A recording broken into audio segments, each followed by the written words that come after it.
Hello, everybody. My name is Scott Walters, and you are on the Walters Wanderings Travel Podcast. This is season three, episode three, and today we'll be talking with Josh Steinhouse about the new Disney Genie rollout and all the implications of it. But before we get to Josh, I just want to let you know that if you do book any Disney vacation with me, and we can book out rooms up to 499 days from now. We can book packages through the end of 2021, or if you book a Disney cruise or any other Disney product, I will offer you a Disney gift card of $25 for each booking.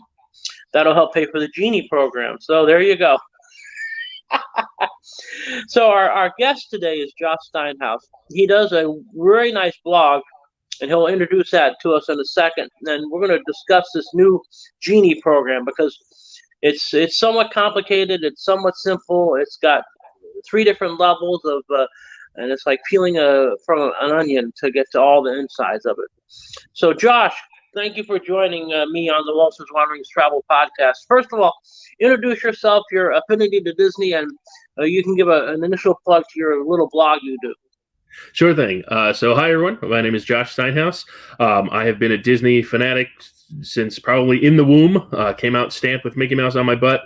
I have gone to the parks more times than I can count. I used to be a cast member. I used to also do Disney travel vacation packages. So, Scott, I feel the pain of you having to still deal with that.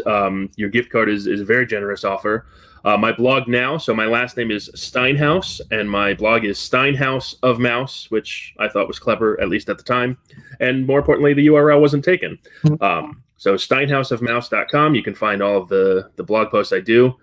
And yeah, I love Disney. For those that can see me, I've got Mickey Mouse on my shirt. I've got Disney comics behind me. I am truly a Disney fan through and through, despite some of the things that they're doing lately. Yeah, we understand. It's sometimes tougher to be a fan when they do things that make you scratch your head, but um, they do it because they are obviously a for-profit corporation, and so therefore they have people to answer to that aren't necessarily you and me. Although I am a stockholder, I'll bet you are too, perhaps. But it's just like that. So that's the way that goes. So on Wednesday, the big announcement came out for this Genie program, using, of course, the Genie from Aladdin as its little logo, and it has three different parts. We're going to discuss all three different parts. We have a free program that will work one way for you. We have a paid program, which is $15 a day, and we'll talk about that and how that functions. And then we're going to talk about the one that's going to probably break the internet. Ralph will have nothing on this, and that is the pay per ride option, which they rolled out at Disneyland Paris already, and they're rolling it out for both of the Disney facilities here in the United States. So, Josh, let's talk about the free program. Obviously, free is good. Free gives you the least amount of perks, but free can also be very helpful if certainly like in what I would call low season. I think free will work. Free has its little quirks and vagaries because it's based off of what Disney wants to tell you and not necessarily an unbiased opinion. So let's talk about the free program. Sort of explain some of the features and benefits of it. Sure thing. So the free program is called Disney Genie. That's where the main name comes from. And think of this as your virtual assistant. And I believe, although I don't think this was in any reports, but I'm going to guess they chose Genie because they can sell it as Genie will show you a whole new world of the Disney parks. The idea is that it acts as inside the app that you've already probably been using, a concierge. So you tell it your interests, you tell it things that you want to do, you tell it your must-dos, and that's true whether you're a one-time visitor, you've never been before, you tell it general interests, or if you've gone a lot, you can note specific things that you know you like to do. It will build an itinerary for you. It will give you suggestions and recommendations. It will also update in real time, giving you forecasts of wait times for rides. It will suggest dining options for you if you're near a certain place in the park. It can answer questions, so you can type in questions to get a virtual assistant and get responses on things like when does the parade start, what's a good time to visit XYZ attraction. It acts as a travel agent on the spot with you. I don't think it will put you out of business, Scott. Don't worry. But it does give you a sense of having someone in your pocket that you can sort of ask questions to instead of having to go find a cast member or call guest services. It can also build a custom itinerary. So if you are very interested in rides and I'm very interested in meet and greets, it will allow each of us to have a personalized vacation that gives us a sense of what we really wanted to do in our time at Disney. That's sort of the overview and some of the problems they're trying to solve and some of the benefits that it comes with. Right. Now, I do have to say there is a similar pay subscription product out there called WDW Lines, which you can sort of build your itinerary. You tell them where you want to go, and it'll spit out your 15 steps, the different place to go during the day. Obviously, this is going to be more interactive, and it too will work on real time because, like the WDW Lines app that I've used many times, you hit a refresh button and it'll change your itinerary, and this one is supposed to do that too. However, there are some obvious pratfalls to it because it isn't, unbiased. They are going to shuffle in some of the Disney biases in there, and like I can see, and I think you alluded to it in your article that I read about it. Say you're wanting to go see Peter Pan, but they say, oh, it's an hour and 20-minute wait. But look, there's Pinocchio's. Why don't you go grab some lunch? You know, I'm not degrading Pinocchio's. I love Pinocchio's. I love sitting on the second floor where you can see into Small World. I mean, it's really good, and the food isn't really half bad. So I don't mind Pinocchio's, but to be sort of herded in that way is kind of well, it's not really underhanded. It's just promotional in nature. But I think people in Disney World are going to have to recognize that perhaps some of the information will be somewhat stilted, if we can use that kind of word. Am I close on that, do you think? Yeah, and so Disney has sort of done this subtler ways in the past, right? So, for example, Rise of the Resistance in Galaxy's Edge has a virtual queue, right? Virtual queue meaning that you grab a boarding pass and then you show up at a time, but you don't have to stand there in line. Well, what are you doing while you're waiting to show up? You're going to go shop. You're going to go dine. You might do another ride or meet a character, but chances are you are going to go ultimately find something to spend money on. That's what Disney's goal is. Now, in general, I don't begrudge them that. As you pointed out, they're a business. They're a for-profit company. They want to make their money. They've done it well. And if my quote-unquote sacrifice is to not have to wait in line, okay, maybe I end up buying something I want and everybody sort of wins. The Genie service sort of, as you say, herding us into that mentality is a little bit more overt than some of the virtual queues that exist. But again, if I don't have to wait in line for an hour and a half and I end up buying something I wanted anyway, I don't know that I come out ahead, but I certainly don't feel like my time or money was wasted. Is it something I would have bought if I wasn't sort of herded into the shop? Maybe not. But did I also walk away with something that I'm happy I bought? Probably, right? So, it's that healthy mix of my time being valuable to me and my money being valuable to Disney. And this, I guess this is the balance that has been struck here. Some people are going to be upset because they're going to see right through it, and I don't begrudge them that. Others, like me, are going to go, okay, this is another way for Disney to get money, and I'm aware of it, but ultimately I get it, right? As long as they can point me to a turkey leg, and I'll be fine, Yeah, and I'm a big fan of not necessarily the Dole Whip, but the citrus swirl, the orange and vanilla one. That one gets me every time. Well, I understand. Everyone has their weakness, so I get it, and I do understand that. So that's basically how the first one works. And of course, while you're in the park, you can still do the mobile ordering for the quick service places. And I went 2 weeks ago, and I have to tell you, that mobile ordering thing was the absolute best thing ever. That's how they get you, Disney World. I saved time. I saved energy. I was able to show the family, okay, this is what they have. Tap on this if you want it. We actually did a contrarian move in Epcot during Food and Wine, we went to the Smokehouse in the American Pavilion. It was absolutely empty. It was the middle of the day. It was 92 degrees, and we had the tremendous barbecue and smokehouse items there, and it was really like a genius move on my part to be contrarian while everyone else is fighting the lines with the other stuff, most of which I've had at previous Food and Wines. So it's not like I'm tasting anything necessarily new. But no, the mobile ordering's good. The ability to know what your wait times are based on your itinerary. Do we worry that they'll be sending you from Space Mountain to Splash Mountain? You never know. The WDW Lines app does that. They'll send you across the park, back and forth, like a human ping pong ball. So you sort of have to weigh that out too.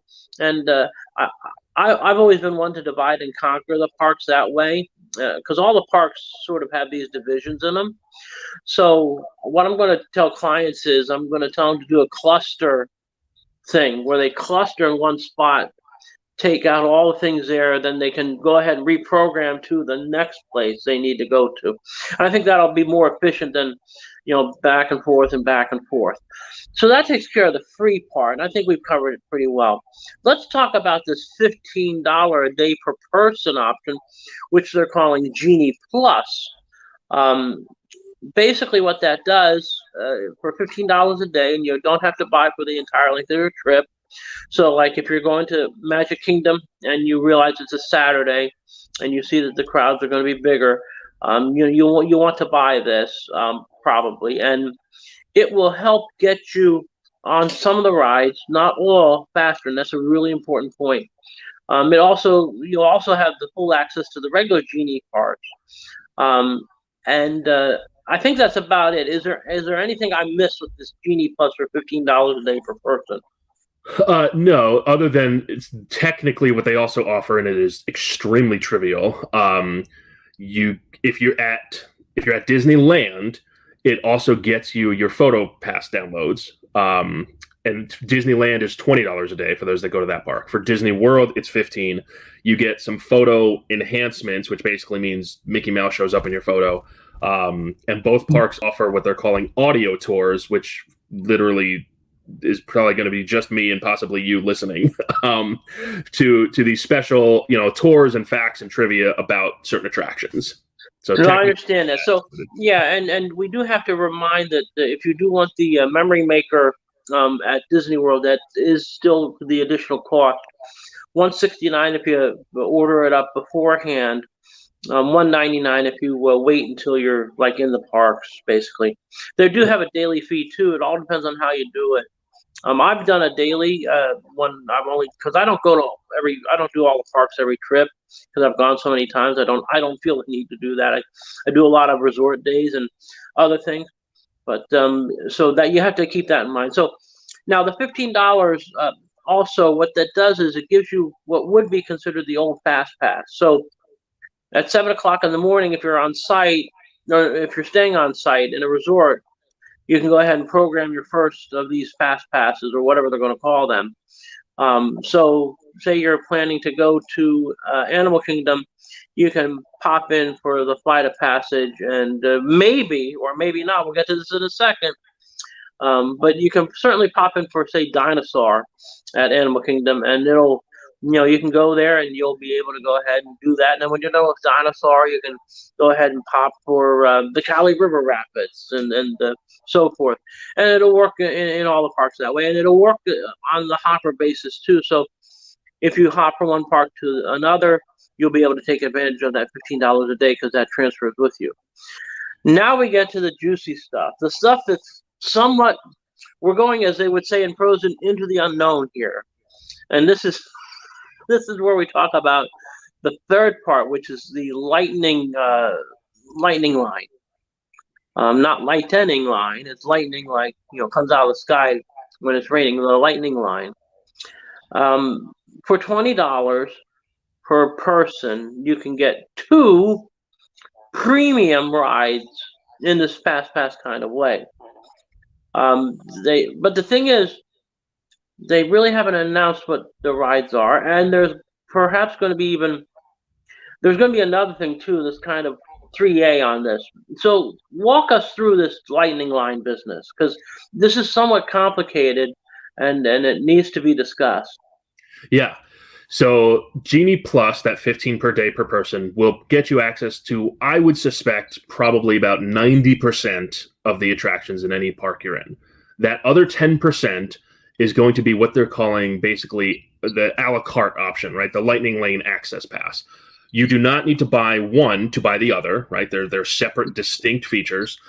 But essentially, the most popular attractions will have this a la carte pay per ride, per time, per person option. So what that means is, if I want to ride, and I'm going to assume Rise of the Resistance in Galaxy's Edge is going to be one of these, and perhaps I'm wrong in that, but let's pretend that that's one of them, right? If I want to ride that ride, I will pay for a one-time access pass for whatever the cost is, and I get to ride it at the time it gives me, and then theoretically, if I want to ride it again and not use the standby line, which keep in mind, let's be clear, the standby line for any ride is always an option, but if I want to not have to wait in line, I pay for it every time I go to use it.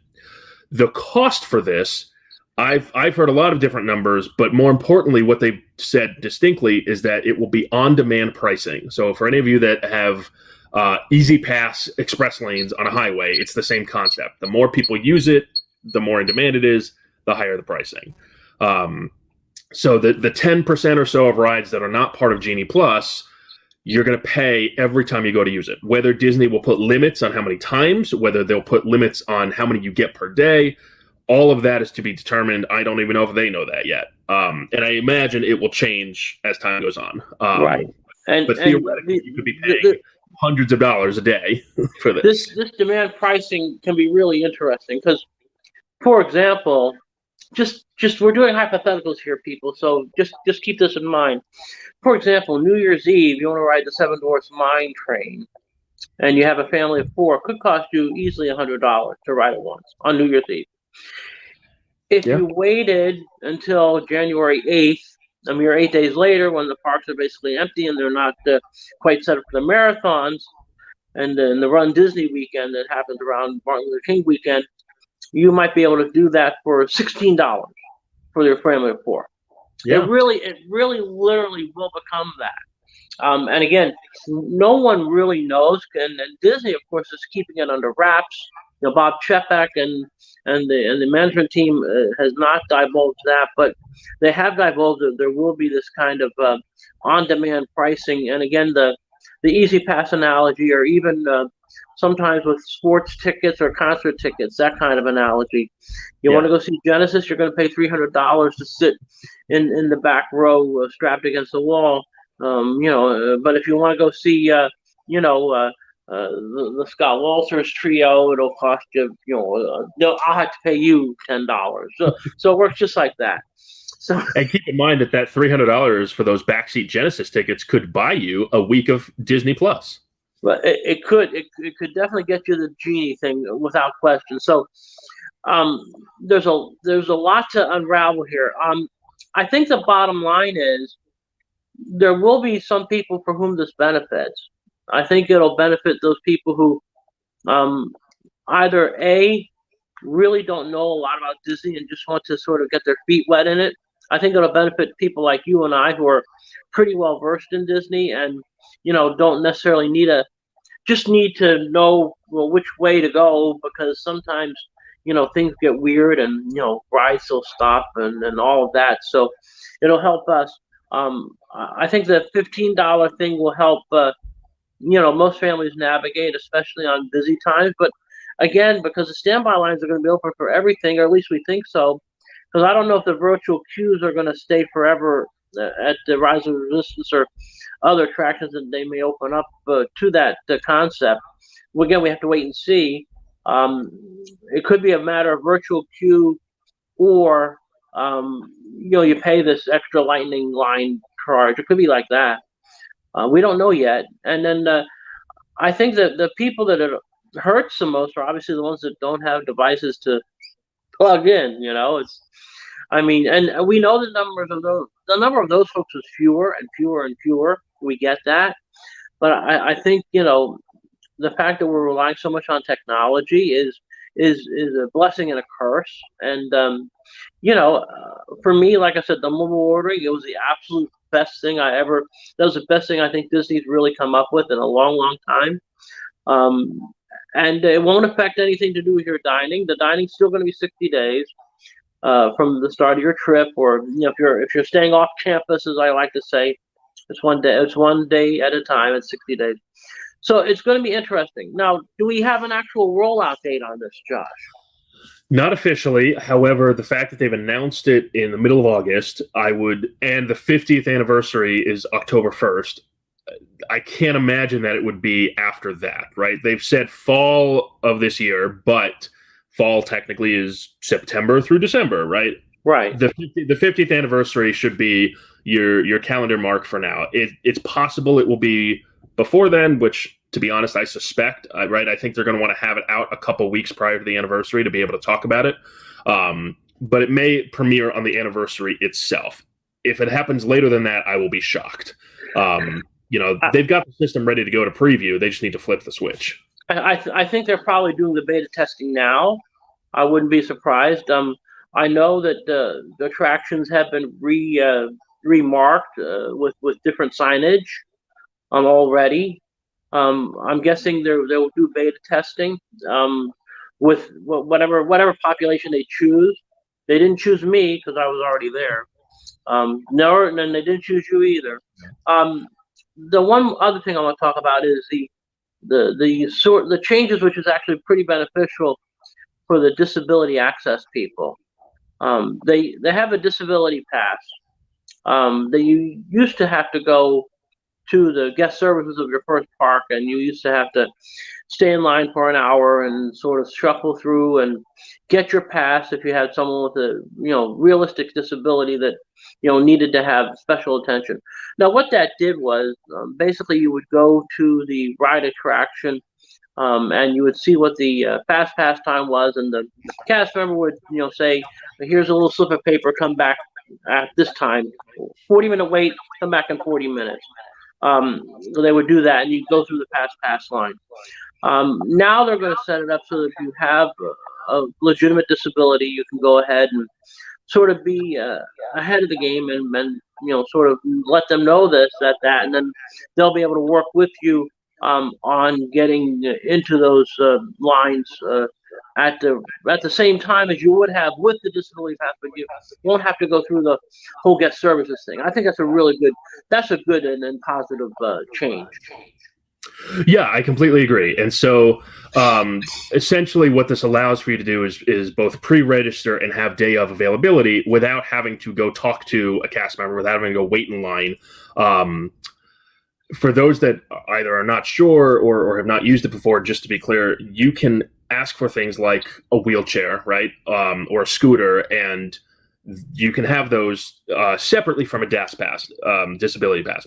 You can have both, but some people might need a wheelchair or scooter to get around and might not need a disability pass, or might need a disability pass and not a wheelchair or scooter. Right. And what this allows for the people that need the pass, it's not that it was complicated to get one, it was just time consuming. And when you're spending over $100 a day on a ticket, every minute, every hour that you're spending not doing something Disney is it technically is losing your money's value. So Genie, acting as a virtual assistant, as I described earlier, basically acts as that for your disability pass. You can do it right through the app. You can get virtual help if you need it. You can do it day of. You can get the accommodations you need quicker, easier, faster, better. Pick your term. And yes, you're absolutely right. Everybody that needs that is the better for it, as long as A, as you said, you have a smartphone, and B, you have the ability to use the technology successfully. And I mean that not in terms of end user capability, but in terms of Disney technology, right? You said earlier that Disney reliance on technology is a blessing and a curse. The mobile order is fantastic. Frankly, the fast passes or whatever Lightning Lane being made from the phone is fantastic. as long as Disney's technology works. Disney has a lot of magic. It seems that their IT department is at the bottom rung of that these days. Yes, trust Notoriously me, glitchy. I know that. I can speak to that just about daily. That there's always some glitch or some magical enhancement or something going on, and hopefully they have made the proper investments of technical infrastructure and all of that, and because you don't want to have a situation where the Genie system goes down, because that would be just a total unmitigated disaster. And look, it's going to happen sometime. We know that because it's an inevitability thing. You can only have, even if you have 15 backups, there's going to be that 16th thing that happens. So I mean, it's an inevitability thing. So the best thing is to grin and bear it, and understand that they're out to make more money, and they will make more money. And if you're a stockholder, that's good, because your stock value goes up and everything else. But also note that from the other side of things, it isn't going to be, it's not necessarily fair, but life isn't fair, and then we can't, not everyone can have everything all handed to them in the same way. Every other, basically every other amusement park company out there has something that's similar in form and function to this kind of setup that Disney's doing. Disney's actually, in many ways keeping the price down, because $15 a day times 4 people is 60. If you go to Universal, because they have the pressurized pricing on their Express Pass, if you don't stay at one of their premium hotels, you can pay up to $200 a day per person. And Yeah, it's a little easier there because you just go through their Express Pass line. I'm not going to say it's harder, because it's not, but if you're not staying in one of those three premium hotels there, you could be in for quite a shock as far as the sticker price goes. So yeah, I agree. And so Disney was late to the game in charging for this, but you sort of have two sides of this, right? You have your Disneyland visitors who have been paying for Max Pass for years. Were some people still using the old paper legacy system? Perhaps, but realistically, Disneyland visitors were paying for Max Pass for the last 5 or 6 years, and I've used it. It works. It's really cool. Like it to me, the Max Pass, even though it was paid for, did exactly to me the experience that you had with mobile order, right? It was convenient, it was easy, it was right there in the app. So Disney Genie Plus is basically just a rebranded Max Pass for Disneyland. For Disney World, we sort of laid in the luxury of getting those 3 advanced passes. We got them, for free. We got them 60 days out if you were staying on property. You got a lot of nice stuff. But this was always an inevitability. I understand why people are frustrated. I'm frustrated too. I'm a little disappointed in Disney for the way they've rolled this out. But anybody that is surprised by Disney World charging for fast passes had their head in the sand. Yeah, because again, it was going to happen. It already happened at Disneyland. It's Disneyland Paris. Again, they just rolled out the per price, and for some of their rides, which are equivalent to ones that will definitely not be in the same category as Disney World, people are paying up to €13 per person, and €13 times 4 people is €56. 42 euros, and €42 is about $50. So there you go. I mean, and again, until people aren't willing to pay, they'll pay. I mean, it sounds mean, and it sounds nasty, but it's true. Yeah, I mean, people complain about prices, and again, I get it, right? Is Disney pricing out certain families, or are they pricing out families that they can't travel as often? 100%. But keep in mind, Disney has raised prices every single year, including last year, since 1994, and the crowds have increased every year, right? Except for last year. Right. Except for last year, right? But 2020 being an exception. But when prices are going up and then crowds still increase, of course Disney's going to raise prices. Why wouldn't they, right? Any business would. And so it sucks, and I get it. And for those that really do scrap and save and scour the couch cushions for pennies to save for this is, I don't want to say it's not fair, but it's not pleasant, right? Right. But unfortunately, the paid fast pass was always a reality for Disney World. It was always coming, and ticket prices and upcharges for other things. It sucks when you hear people can't go as often or can't go at all. And the unfortunate, sad reality, and I hate saying this because I hate having it said to me, is Disney is a privilege, right? Disney's not a necessity. Disney's not. No, it's not a human right to go to Disney. Although everyone should experience it once, even if they end up hating it. It's just like anything else. No. It's just like anything else. It's just like I tell my kids, when we go to a restaurant with different cuisine, well, you got to try it once, and if you don't like it, then you don't ever have to eat it again. It's as simple as that. And then I said you might even find out that you hate it now, but you'll like it later, and there you go. Well, listen, I really appreciate it, Josh, being with us here on the Walter's Wandering Travel Podcast. Give us your blog again so we can find you we're on with the internet there on the mobile device. Go ahead. Yep, it's Steinhouse of Mouse. So Stein like a beer stein, house like what you live in, of Mouse. Steinhouseofmouse.com. And I will say it's always a very entertaining read. You don't put out things every day, and not necessarily every week, but there's some very interesting stuff. It's all things Disney. It's not just the parks. He covers Disney entertainment, the Disney movies. He covers Disney things on TV. He hasn't gotten into ESPN yet, but that's okay. You don't have to. I'll do a special ESPN post just for you, Scott. Oh my gosh, that's beautiful. Well, yeah, how ESPN lost its way. I'm sure. Trust me, that's an easy one to write.